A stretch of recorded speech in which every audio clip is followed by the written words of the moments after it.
নমস্কাৰ, আজি ছট পূজা সকলোকে শুভেচ্ছা জনাইছোঁ। আৰু এয়া দেখিছেনে, আমি গুৱাহাটী নিচেই ওচৰতে উজান বজাৰৰ জাহাজ ঘাটত আহিছোঁ।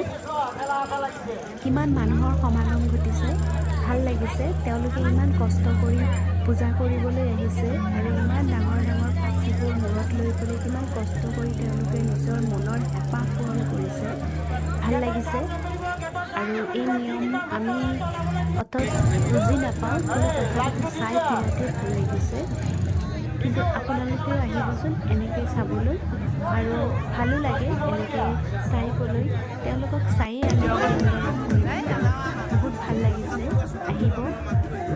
এই ছট পূজাৰ মহত্ব বহুতেই আছে, আপোনালোকে বুজি নাপাব, তথাপিও আমি কৈ আহিছোঁ।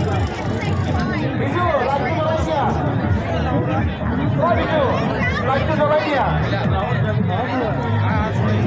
এই নিয়ম পালন কৰিব লাগে। বহুতেই নিয়ম পালন কৰিব লাগে। আৰু এই নিয়মবোৰ বুজি পাব লাগিব।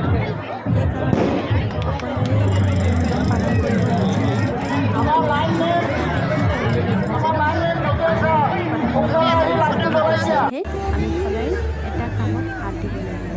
আৰু আহকচোন সকলোৱে চাওক, দেখিছেনে, মই দেখাই দিছোঁ সকলোকে। এয়া কোনোবাই ডান্স কৰিছে, ফূৰ্তি কৰিছে, দেখিছে কিমান কষ্ট কৰি তেওঁলোকে এটা পাচি, ইমান ডাঙৰ পাচি এটা তেওঁলোকে মূৰত লৈ ঘৰৰ পৰা ঘাটলৈ আহে, আৰু ঘাটৰ পৰা তেওঁলোকে ঘৰত গৈছে, কিমান কষ্ট কৰিছে। আৰু এনেকুৱা দেখা গৈছে কোনোৱেতো শুই শুই ৰাস্তাত অহা গৈছে, সেইটো এটা নিয়ম তেওঁলোকৰ। সেইকাৰণে এই নিয়ম পালন কৰিবলৈ বিৰাটেই টান, কিন্তু আৰু পালন কৰিলে ভালো লাগে আচলতে। কিন্তু আমি এই পালন কৰিব নাজানো আচলতে, কিন্তু মন যায় পালন কৰিবলৈ।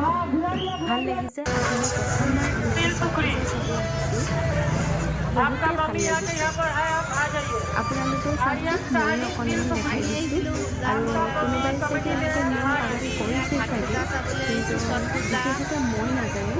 কিন্তু এনেকৈ পালন কৰিবলৈ পালে চাগে বহুতেই ভাল লাগিব।